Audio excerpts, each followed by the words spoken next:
Hi, my name is Joel Reich. I live in Longmont, Colorado, and I'm extremely fond of growing fruit.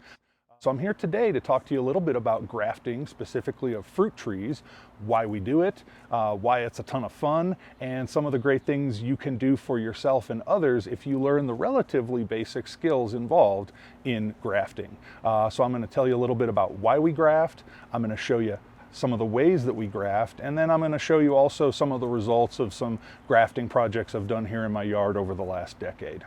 So I'm here today with a newly created Comis pear tree that I grafted. It would have been about 2 months ago today. We'll look closer later, but the graft is right in here. So I wanted to explain basically why we do grafting by starting with a question that I get probably 30 or 40 times a year, which is, if I eat a piece of fruit and it's delicious, it knocks my socks off, can I take the seeds out of that fruit, plant them, and grow a tree that will produce the same fruit? Unfortunately, the answer is no. Fortunately, thousands of years ago, our ancestors figured out a way to make more of those delicious trees. Okay, so we've talked a bit about how you make a new tree and why you make a new tree, and certainly that's the most common reason why people do grafting, is producing new trees. But I want to show you a couple other really awesome things not to be overlooked that you can do with grafting. So this tree right here, I grew just a rootstock that would not make good fruit for a couple of years until I could develop a nice branching structure. Then this spring, just about 2 months ago, I lopped off the ends of all of these branches, and I've added several different varieties of the most delicious pears I can find, at least in my opinion, to this tree. So now, for the rest of its life, each of these branches is going to be making a different type of pear. They're going to ripen at slightly different times of the year because you can only eat so many pears at once. So if you learn how to do grafting, and it's not that hard, folks, this is one type of thing you can do: make a multi-grafted tree in your own yard with your own personally selected varieties that you like. Let me show you a couple other things we can do. So if we take a look down here at this tree, it doesn't look like much, but there's actually a pretty awesome story here. This was one of my very favorite trees. It's the Mullins Golden Delicious. But unfortunately, over the last couple of years, it got an infection and died. But I don't need to completely replace the tree by digging a new hole, buying a new tree. What I did is I got the root system to grow us a healthy sucker. Then this spring, I grafted on a scion piece of the same variety that this tree used to be, so that I could return to having the same kind of apples in the same place. We've wiped out the disease and we're restarting. And this didn't require me to buy a new tree, dig a hole, and I'm actually going to get the benefit of a well-established root system. I'll be back into getting fruit on this in about 1 year. Fun other things you can do once you learn how to graft. This here is a 15-year-old, pretty large spring snow crabapple. That means it blooms, but it doesn't make any fruits. Certainly doesn't make edible apples. But when grafting, one of the things you learn is which different genera of plants can you actually graft together. And so what I've done here is I've taken a lovely edible apple variety and joined it onto this spring snow crabapple. So the rest of the tree will continue to just be an ornamental crabapple tree, but year after year, starting next year, this branch and any new branches that develop off of it will produce delicious edible apples. Hey, so I want to show you the materials we're going to be using today when I demonstrate technique of how to do a whip graft. So just moving from right to left, first we've got some parafilm. It's a paraffin wax infused plasticky tape, essentially, that's got some significant stretch to it, and we're going to use that to wrap around the graft union to retain moisture. It really doesn't allow moisture to escape, and we need all the faces of our graft union to stay moist so that they can grow together. If they dry out, they will not graft effectively. This here is one of many types of grafting compounds that I'm going to use to kind of slather onto the graft after it's been made, again, to hold the moisture in. Are you picking up? That's important. We need to keep the graft moist. I've got some rubbing alcohol here just to keep all of my cutting tools clean. Good sanitation is always important. Electrical tape. We're not doing any electrical stuff today, but you'll see this is going to be really helpful as the physical wrapper to hold the faces of our graft union together physically. And then, I lied, I didn't go directly right to left. This here is our grafting tool. This is an Italian-made one. It kind of looks like funky pliers, but there's some important shaped cutting blades right in here that are going to make a nice cut for us. These are a relatively modern innovation. I kind of love them. I would say that it has taken my grafting success rate from the mid 80s percentage-wise to the high 90s, okay? Now when I say this has improved my grafting technique and success rate, what I was doing previously, which is kind of more old-fashioned, was using a traditional grafting knife. This one happens to be made in Germany. You'll see a lot of them are, and you probably can't quite see, but this blade is flat on one side and beveled on one side, and that's what you're going to want. There are many different types of grafting knives. For whip grafts, you're going to want to have one that's only beveled on one side. And then you're going to see how I'm going to use this base and mallet to do some really nice cuts with this here. And then right in front you can see we've got some material that I'm going to actually use. These are apple shoots that I'm going to use to demonstrate the grafting. And also just wanted to show you, I took a piece of one of them and I stripped off just the outside bark to expose this nice green layer that exists just under the bark on all trees. That's the cambium layer, and the key to the grafting I'm going to show you today, as well as every other form of grafting, is to line up the cambium in your scion with the cambium in your rootstock or the mother tree you're trying to graft onto. That is the layer of tissue that is going to knit together, okay, between the two pieces. So you have to get good contact and lineup between the cambium layers on the two pieces, okay? So with that introduced, let's go ahead and look at the actual techniques. I'm going to show you both old-fashioned and newfangled. Okay, so enough of the descriptions, let's do some grafting. So I just wanted to introduce a couple things first. These two thicker pieces here, these for demonstration purposes, these will be our stand-in either for the rootstock or a branch on the mother tree. This is what we're grafting to. These two slightly thinner pieces, these will be our scions, okay? And I'm going to show you the two different methods using the knife and the mallet and also the grafting tool. And just wanted to point out a couple things in addition. I've got a couple pieces of electrical tape already cut and prepped ready for me. I've also got a few pieces of the parafilm already cut and ready. Once you've got these nice grafts made, there is a real motivation to get it done quickly so things, again, don't dry out. So having those pieces prepped first makes a lot of sense. I also want to point something out just to help you avoid a classic beginner's mistake in grafting. These kind of disembodied stems like this, many people will accidentally put them upside down and graft them backwards, which will not lead to success. But most fruit trees are very helpful in that these little dormant growth buds point up. They're kind of an arrow shape and they point up. So do just always make sure you've got all your pieces arranged in the correct direction. Now, I'm going to move this to the side, this and this to the side, and we're going to do this method. And so the idea is we're always going to make our cuts in the internodes, the spaces between the little shoots or the nodes themselves, okay? So I am going to lay the knife down on the internode at a long and relatively flat angle, and then I'm going to whack it decisively. Can you see the nice flat angle that I've got there? Let me just point something out. The reason I use this and the mallet is that if you try to make a similar cut,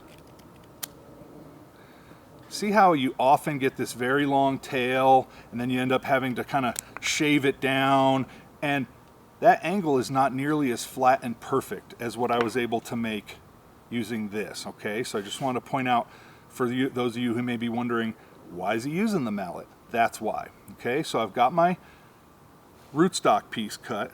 Now I'm going to do the same thing, and I'm going to attempt to make the same angle with my scion piece.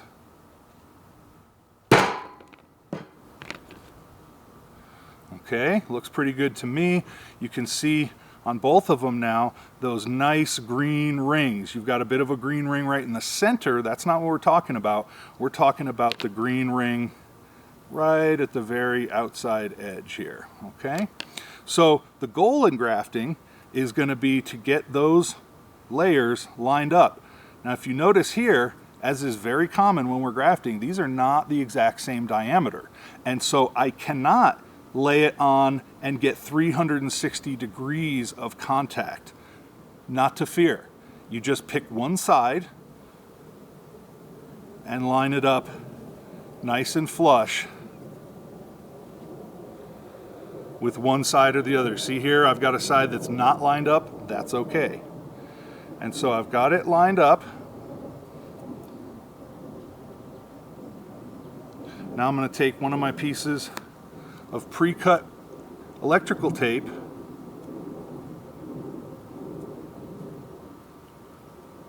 and I'm going to use that and that slight stretchiness that it has to wrap. Okay, so this tape here, the goal is not to seal the moisture in. We've got other tape for that. The goal with your electrical tape is to make a nice physically strong connection where you've got those cambium layers lined up. Okay, so having done that, now it's time to use the parafilm. Okay, it's got this paper backing, which I'm going to take off. And now, watch this. I'm going to lay the parafilm on at either the upper or lower bound of my electrical tape. I'm going to pin it down with a thumb, and then I'm going to gently stretch while spinning so that this covers from just below the electrical tape to just above. And one of the things that's really nice about this parafilm is that once it's stretched, if you push it back onto itself, it sticks. It's not exactly sticky, but it does adhere because of the waxiness. Okay, so now we've got a pretty nicely made graph. We've got it wrapped for physical strength with the electrical tape, and now for a moisture barrier, a vapor seal, if you will, with the parafilm. Now finally, this is where the grafting compound comes in.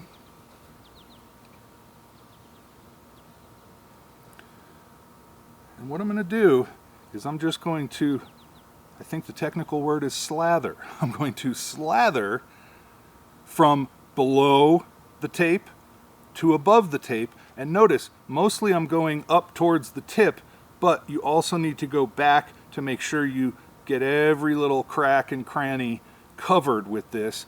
And then quite importantly, you might think, oh, I just need to seal up the graft union itself, but it actually makes a whole lot of sense to go ahead and continue and cover the rest of the scion, including the very tip of the scion. Okay, I can't really overstress how important it is that we retain moisture in this whole portion until this heals. Okay, now once we get a successful graft, you will see 1, 2, 3, or even 4 of the little buds underneath here. They will start to grow, and they will just push their way right through this grafting compound that will be dry by that time. Okay, so that's our whip graft using the mallet and the grafting knife. Next, I'm going to show you how to use this grafting tool, and having seen the knife and mallet technique, I think you're going to be in a good position to recognize and appreciate why this tool can increase your success. Here is our basal piece or rootstock. Here's going to be our scion. And I should point out also at this point, I remember when I was new to grafting, I would put really long scions on thinking, well, more buds means more likelihood that at least one of them will grow. Turns out that's not good thinking on my part, and I've learned subsequently that actually a pretty short scion with only 3 nodes is really going to give you the best success, okay? And I'll also point out one other thing. When you're looking at a whip, your scion may come as a long whip like this. This is the youngest, last grown part of the growth. This is the oldest basal part. You're always going to get your best scions from this bottom half of a 1-year-old whip. Okay, so let's get right into it here. I've got my rootstock facing the correct direction, and now I'm going to put it into the grafting tool so that the blade is lined up at the internode, and then give it a nice decisive crunch. Okay, and there we've got the saddle portion. Now here's our scion. Got it pointed the right way. I'm going to put it in the same way.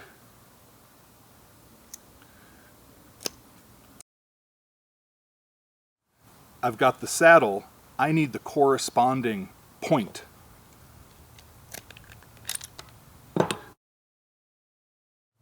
So now, instead of just having those 2 flat angles that I really need to hold together carefully while I'm taping it, look how easy this is. Okay, I can even take my hand away and it just sticks right in there nicely, okay? And if you look again, I've got, instead of just one surface with the cambium exposed, I've got essentially a long U on this side, a long U on this side, and corresponding long U's in there. So again, I'm going to put my pieces together. I've got all the buds facing in the correct direction. I'm going to grab my electrical tape. That's okay, don't worry. And now I'm going to, see, watch this, I'm going to, don't worry, it's okay still. Quite forgiving here. I'm going to stretch that electrical tape and spin and wrap it around. So now we've got our physical taping. Now I'm going to go back to the parafilm, get us our vapor barrier wrapping.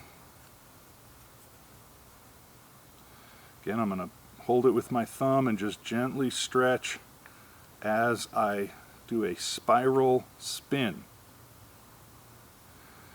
Now I should point out here that when you're doing a bench graft, you've got the luxury of having an axis you can move around and you can spin, okay? This wrapping is slightly more difficult when you're adding this branch onto a tree because of course the tree cannot be just manipulated and rotated around, in which case you're going to be doing more of this kind of wrap rather than spinning it, okay? But that is one thing that makes a bench graft particularly easy.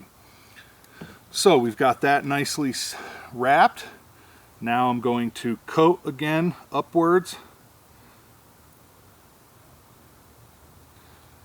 Now I'm going to work downwards to catch any little gaps. And notice I've covered up the top of the scion nicely. Okay, so there we go. And that is your completed graft using the grafting tool. Okay, now you're all experts.